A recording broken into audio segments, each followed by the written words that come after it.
Well, hello, old friends, and welcome back to the channel. Great news. It's Babylon 5 time, and this time we'll be watching Season 3, Episode 7, Exogenesis.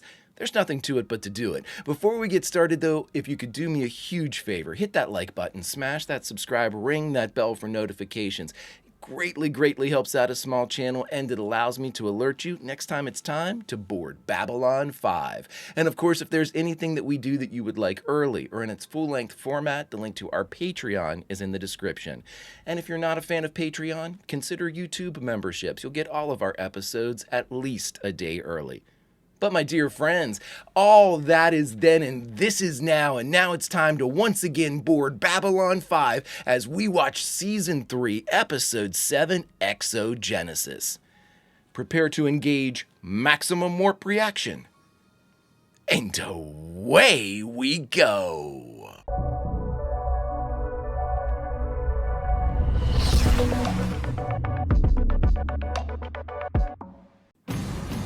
Right into it because this is the greatest show and it doesn't waste time. Look at this weird lander thing. Their ship design is so good. I don't think we've seen a ship. Maybe the pods on the side. You're our last shuttle for today. Okay, so it's just a shuttle. Roger that, Babylon Control. Have a nice day. Have a nice day. Okay, we all know what we're here for, right? Drinking. As of 0630 tomorrow morning, Lieutenant J.G. David Corwin is promoted to full lieutenant. Hey, LT Corwin. Good job, buddy. Thank you. You deserve it, bud. Good job, kid. Classic example of being caught between fight and flight. Why does everything with you always have to come down to biology?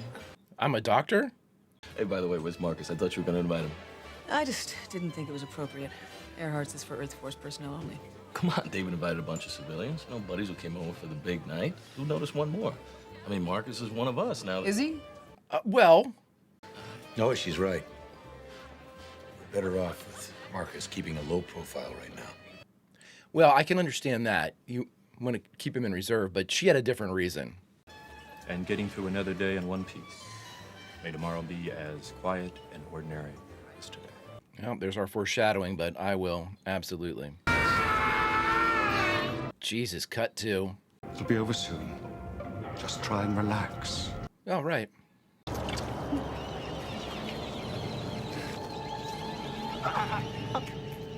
That is so gross. Oh, that is so gross. So it's like a parasite or a... Babylon Project was our last best hope for peace. Susan's telling us about the failure of Babylon 5. God, this show is so incredibly good. For somebody that doesn't like space combat, The year is 2260. 2260, baby. Place? Babylon 5. For someone, I'm not a huge fan of space combat, to bring everybody back up to speed, but in Babylon 5, I apparently have made an exception. Or, as many of you have said before, maybe you just haven't seen space combat before Babylon 5. I don't know what the answer is, friends, but for some reason, Babylon 5 is the sole property that seems to allow me to, The Expanse to a degree as well, because they had very different space combat, but the space combat in Babylon 5 seems to mesh so well with the narrative that I see it's part of the dance. JMS is spinning the hits, and I'm here for each and every song that he plays, so including space combat. Who knew? Let's see what they have for us in Exogenesis.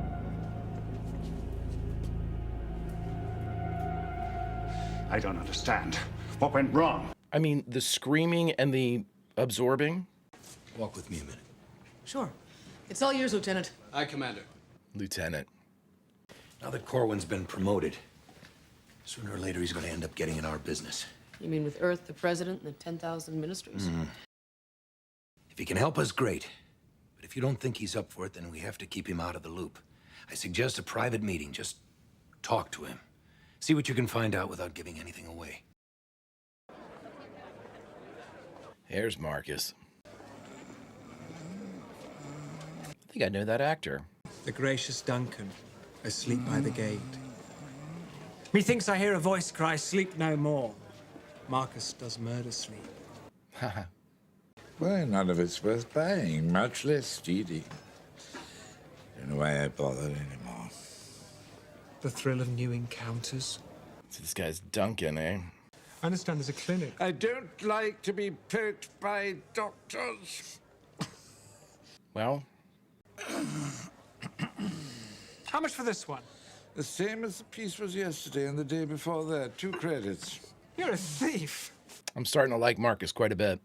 Latest report from security showed the usual quota of injuries, fights, stabbings, nothing major. Good. Usual quota, damn. No sign of injury or illness, nothing to point to as a cause of death. Dr. Morris wants you to take a look at the body, see if you can help him figure out what to put on the death certificate. Man, Franklin has got a huge undertaking. What are we doing? Contacts? What do you have for me? Message from Ranger 1 on Mimbar. He recommends our people go in a heightened state of alert and pull back from Earth space. Jeff. Shadow vessels. They were sighted in Sector 800 2 days ago. 800. And that package you've been asking about just left Mars. Should be here in about a week. On your next supply run, I want you to make a quick side trip through Sector 800 and drop a long-range scanner and get out fast. I love the Rangers. I love them so much. Ranger 1, baby, that's got to be Jeff, right? On Minbar? Where's Samuel? My sources are used to having him as my liaison, and they don't react well to change. He said he had more important things to do. Oh, well. When I first enlisted him, he said there was nothing more important than our work here. I think I'll pay him a visit. Wonder if this is the guy that was killed. Yeah, there's the... Toxicology scans indicate the subject used a variety of controlled substances, traces of dust, morphosine, and others. Morphosine. Scanners indicate heart, lungs, and other internal organs are all in fair condition. What about that? There are fingernail marks in both palms. Yeah, he did it himself. Shock may have been a contributing factor. Contributing factor to what, though? I love watching Franklin cook. Neural scan, 1 anomaly. Cardiovascular. Neural scan. The hell is that? Unknown. It's around his spinal column. Did this end up wrapped around his spinal column? Unknown. You're gonna have to open him I'm up. gonna open him up. Is everything all right? Fine. I just can't work with you anymore. I have things to do now. Okay. What kind of things? Marcus, you're... If there's anything I can do. Thanks. Yeah, he seems like himself, and I've never met him, so... It's clear. Or is it supposed to be, like, cloaked, I wonder? What the hell are you? It was way bigger when it was going in, so there might be more than...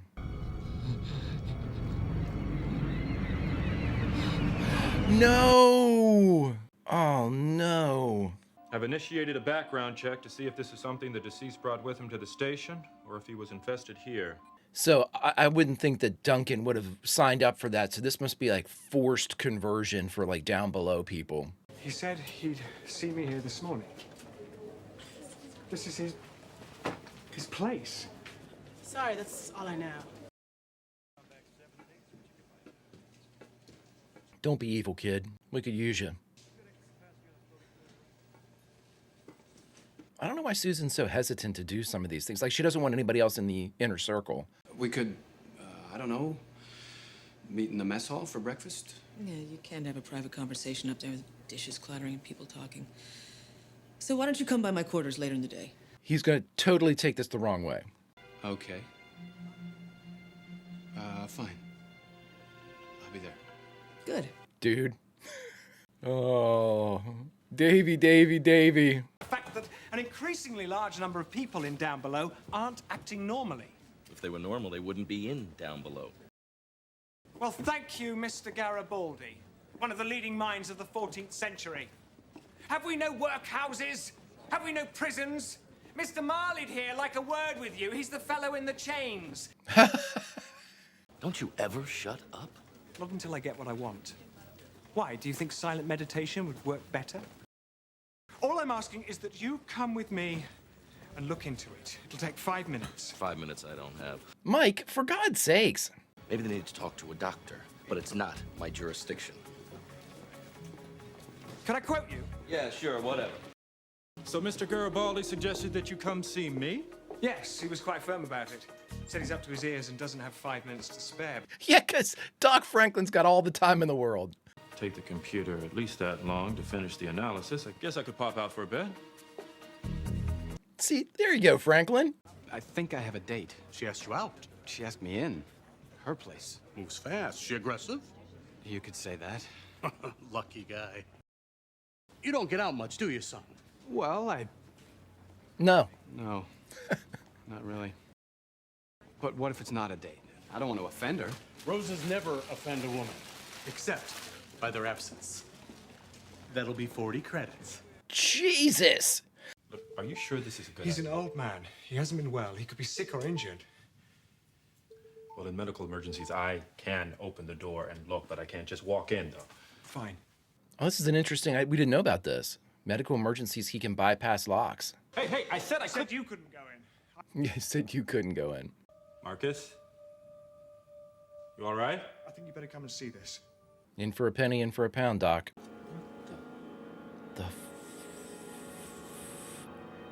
The hell, man? Hey, Marcus! I mean, are we heading to Fraggle Rock, or what's going on here?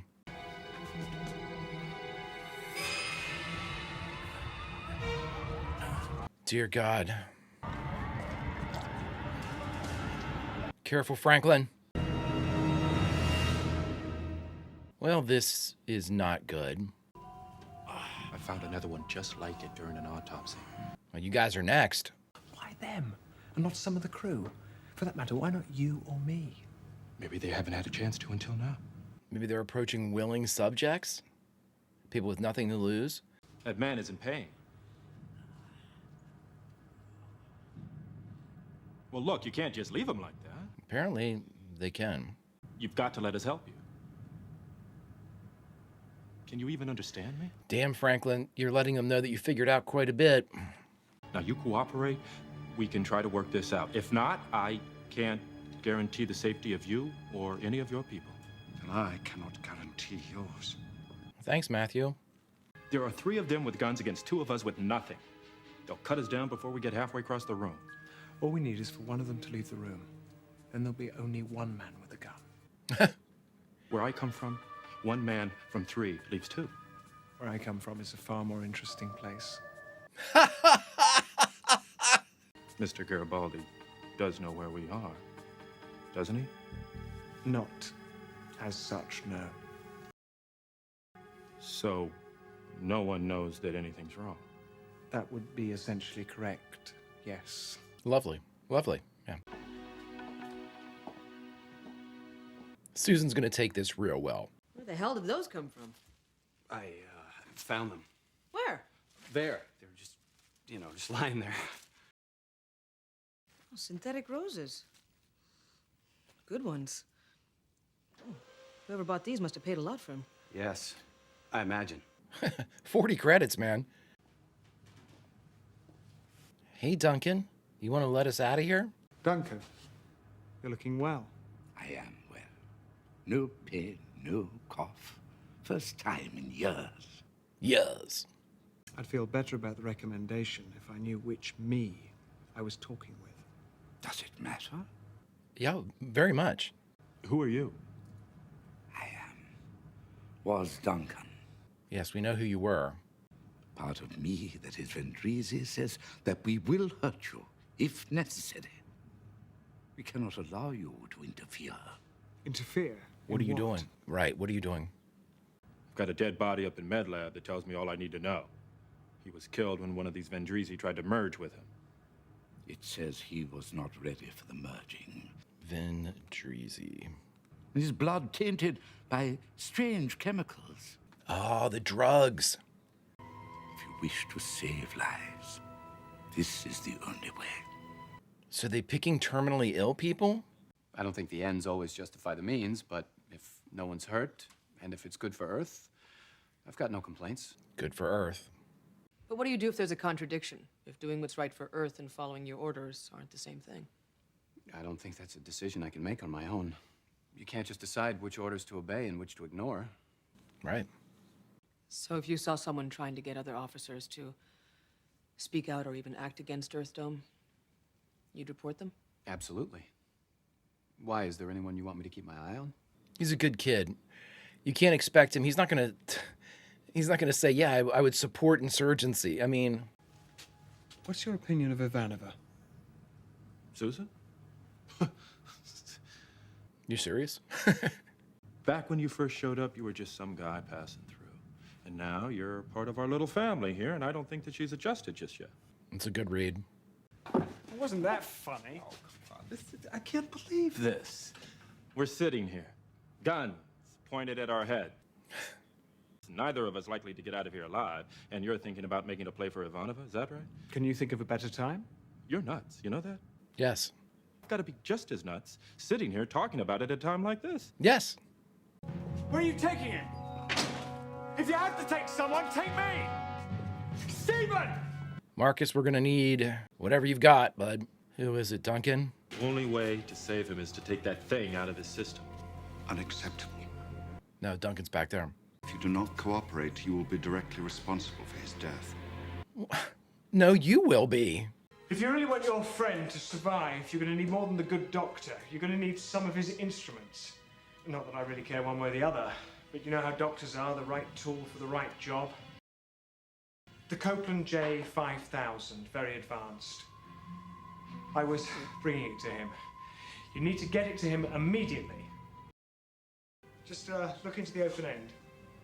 Yeah, that's it. Now, shake it twice firmly to activate the scanner. Okay, so this is an explosion. Oh, it's his staff. I love it. Hello, is anyone there? Warning. Biogenetic ID comparison indicates you are not authorized for operation of this link. Oh, I didn't know that they were bioengineered. They are, though, aren't they? I forgot that. I knew that, I think. Take your time, Chris Christopherson.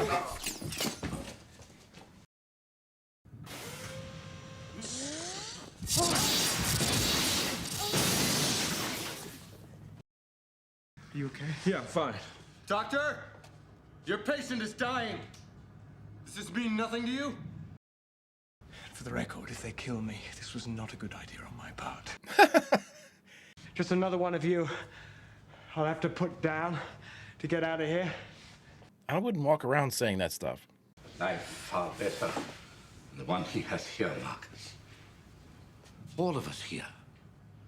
We weren't taken over. We volunteered. Well, can we prove that somehow?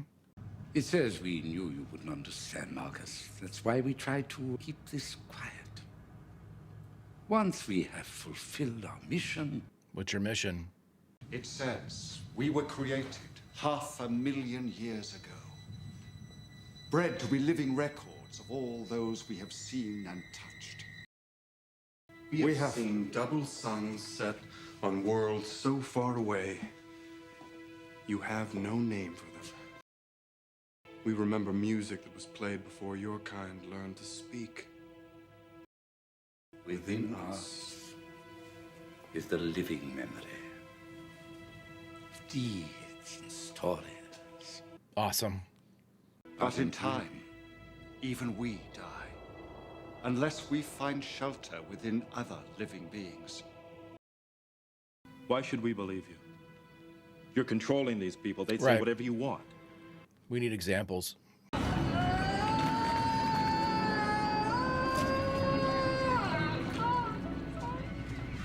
Jesus. It's true, Marcus. It's all true. Everything they told you. It's true. When it was inside me, I saw flame birds dying on Orion 7. Our mission is to preserve these memories. All our experience.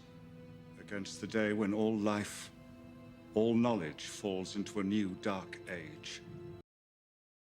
every world will look back to learn what went before, and they will turn to us, and we will be there. Then you know how to beat the shadows, because you were around when they were here the first time. And no more volunteers without my approval and supervision. Otherwise, I'll have security take you in and remove the Vendrizi by force. Is that clear? I mean, you found somebody that's willing to do this much. Yeah. Tomorrow, I shan't remember any of it. It's very sad.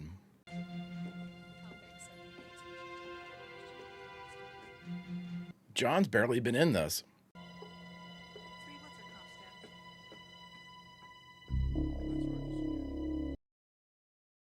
When we were joined, I saw things out there. I want to try to find them. Really see them. Just once before I die. Maybe we all need to wake up. Become special. Earth Transport Dyson is now boarding at Gate 7. Duncan. I think we've had the Dyson before. I've been checking out their story, and so far everything seems to fit. Yeah, but if they have all this knowledge, why keep it a secret? Information is power. If anyone ever wanted to eliminate that knowledge, they'd be the first ones up against a wall. Can we pick their brains?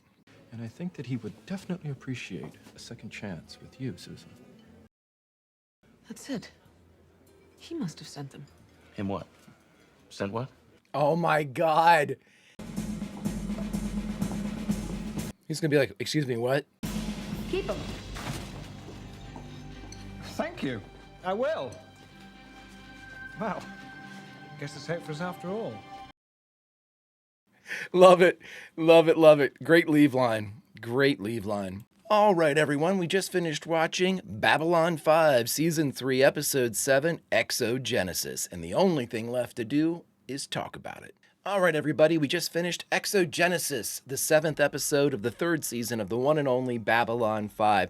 You know, there's a lot of stuff, little details to talk about in this one that necessarily don't play into the bigger picture, so to speak. Everything plays into the bigger picture that JMS is doing, but we didn't have any, nothing really moved the needle on this one other than word coming down from Ranger 1, who I can only assume is Jeff, that the Sector 800 has some definitive and deliberate shadow movement inside it, where they're kind of, I remember when Morden was showing Londo that line, you guys, everything over here, fine, everything on this side, it's ours.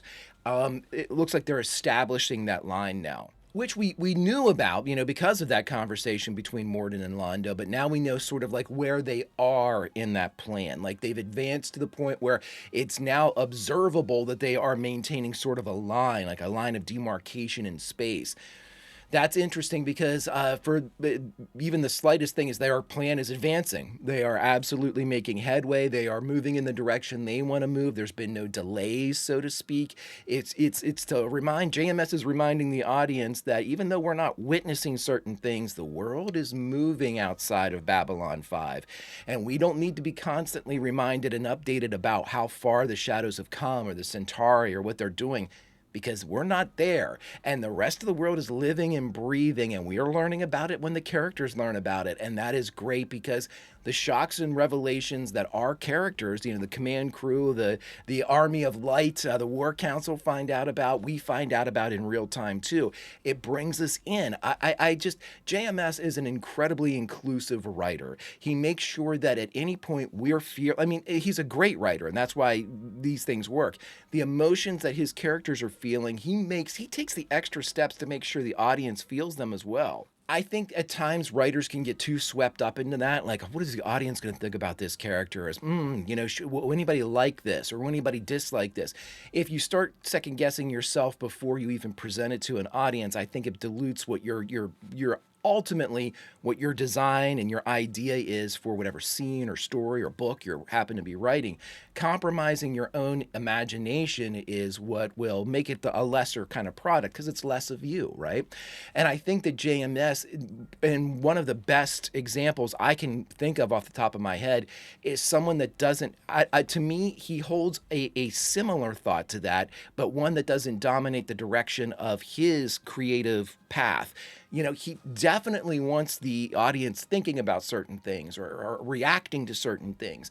But I do not believe he does it at the expense of his story. I think that, you know, hey, people are going to hate this shit. I'm going, you know, and the reason why I know that is JMS at the jump, at the beginning of this series, tackled hot button topics that were almost guaranteed to alienate certain segments, if done incorrectly, certain segments of his audience. But he did not worry about that and told his tale regardless. That shows that JMS wants to inform the audience, but at the same time, he won't coddle to us either. And I love that. It's just another leg in what is an incredible travel, an incredible path or journey that Babylon 5 is. And it's another reason to me why the whole thing works. Great characters, great story, great writer that understands all of these things, great portrayals by the actors that are bought into this role, this universe, this space. It's again, it's like a perfect recipe. There's only so many ways to say that, you know, you're witnessing something done the way it's supposed to be done. And, you know, you can bandy about masterpiece. You can bandy about, you know, the best of the best and anything, you know, if you're going to do a comparative. But at the same time, with this, with Babylon 5 and JMS's incredible direction through it, we, the audience, are here on Babylon 5 experiencing everything, whether it's something we like or dislike. We get to be there. And I believe, again, that with this episode, another fine example of just that. Put us in there, make us question things, make us, you know, again, Ivanova Susan seemed like way spun up at the beginning, like, you know, Corwin, the hell with him, Marcus, the hell with him. I think that she's gotten into, and that's the start of something for Susan too, I think. She's gotten into the point where, like, I've let in enough people into my life that know the real me. I'm done. You know, it's like if this was a room where I can't hold anybody else, or the fire marshals will show up. You know, it's almost like she's reached her limit with people that she could consider confidants, and it's like she just doesn't want anybody else in that space. And again, it showed us so much about Marcus as an audience, because, you know, for the first time, we really had conversational moments with Marcus where he wasn't speaking with anybody on the War Council. I'm thinking of his conversations with Duncan, his conversations with Samuel, the guy that was taken as well. You know, we see what he's up to. We understand, like, you know, the charismatic nature of what he's doing, his building of his contacts and things like that. But at the same time, showing a compassion that usually goes, in my mind, goes beyond just an interaction or a transactional action, you know, like, hey, get me some information and I'll slide you 2 credits or anything like that. It seems way more intimate. And to me, that approach by Marcus tells us so much more about how Marcus is as a person, even outside of this, the War Council or his mission or whatnot. We're giving gifts in these little exchanges by JMS that build from the story, develop what we're going on, and, you know, the mission, so to speak, but simultaneously lends to whoever is active in the scene a bit of characterization and development for them too.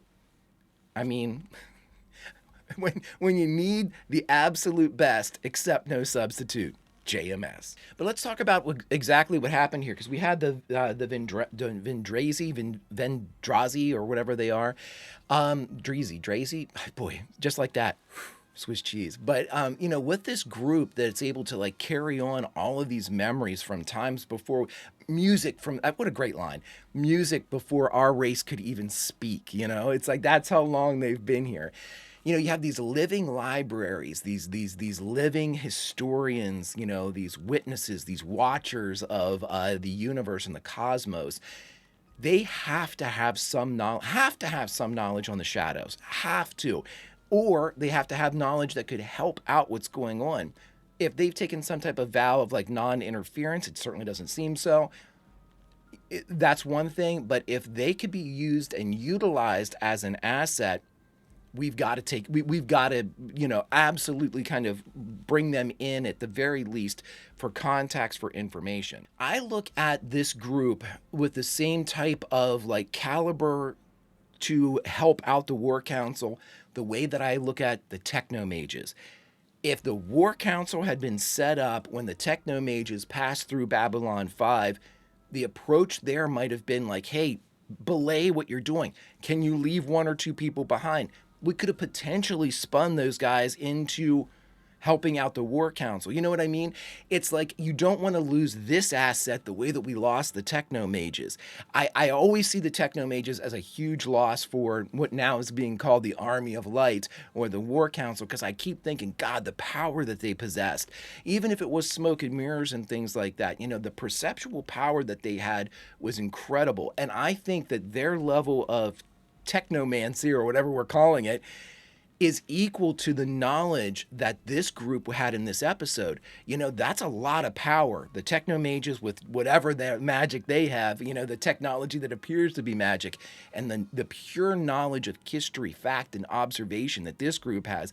Two incredible assets. And the second one that we just met, we got to hold on tight. We can't let them go like the Techno Mages. And I'm going to leave it with this one. I love seeing that the actor for Lieutenant David Corwin is able to, his role's been growing. You could see JMS getting more comfortable with him, giving him more duties than just calling out, hey, a ship's coming through the gate, that type of shit.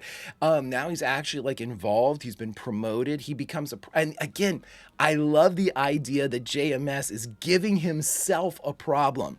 It's about time that Corwin gets promoted, but that means he would get closer to the inner circle. That's a problem. Shit, I'm going to go ahead and write it, because JMS is realistic about this. He's not giving himself the easy way out of telling this tale. He's making it tough on himself, and in so doing, making the show so much more realistic. That there are these sort of almost administrative problems you got to get around. Now, about David, though, I think that, again, I love seeing the kid get some more lines. To me, he still is a viable asset. And here's why. Because where he stands. He's incredibly loyal. I mean, he has shown his loyalty, for Susan, has shown his loyalty for John, for Jeff, for everybody that's been in command. And the idea that when approached with this, he answers something the way anybody that serves in Earth Force and doesn't know about all of this infiltration and, insurgencies that are going on inside of it. He answers like a true volunteer, somebody that, absolutely signed up willingly for the service. He is a patriot, Earth first, help everybody, but, we got to protect our place. And when, she presents him with something like, well, if you heard of somebody, especially with all this stuff with, the dissension that's going around with Night Watch and all this stuff, of course the kid's going to be like, yeah, I'd tell anybody. I mean, he thinks that that's part of the current environment. Like Susan's like, we've got a lot of things going on right now. If you saw somebody acting differently, would you say anything? Well, of course he's going to say yes. What's he going to do? No, I'd let him continue to potentially harm Earth, He answered exactly the way that the question was phrased for him to answer, because he's a loyal kid. They need to get into it a little bit more. And I think Susan did like I said, this is a Susan thing. I think Susan's reached her limit with people that she will allow to be close to her. And so she doesn't want Marcus in. She doesn't want David in. So she's going to find reasons to keep him out. All in all, another fantastic episode from a fantastic writer, from a fantastic troupe of actors, to provide us another leg in a fantastic journey, my friends. If you could do me a favor, hit that like button, smash that subscribe, ring that bell for notifications. It greatly helps out a small channel, and it allows me to alert you next time it's time to board Babylon 5. And of course, if there's anything that we do that you would like early or in its full-length format, the link to our Patreon is in the description. And if you're not a fan of Patreon, consider YouTube memberships. You'll get all of our episodes at least a day early. But my dear friends, all that is then and this is now, and now it's time to say goodbye from this Exogenesis, the 7th episode of the 3rd season of Babylon 5. So where, my friends, should we say goodbye from? Well, I'm going to say this. We are saying goodbye, and I'm again, should we be in a momentous moment? I think so. And here is the momentous moment. Friends, we are lifting our drinks at the beginning of the episode to the newly promoted Lieutenant David Corwin. As everybody says, as per the purview of the House of Alcohol of Earharts that we are in, all rounds are on the house, or at least the next one. And friends, for a moment, we get to celebrate one of our own achieving a higher rank, and potentially, maybe, the acceptance into a greater war council in the future. I guess we'll have to wait and see. Until such time, my good friends, Vulcan roll, and I'll see you.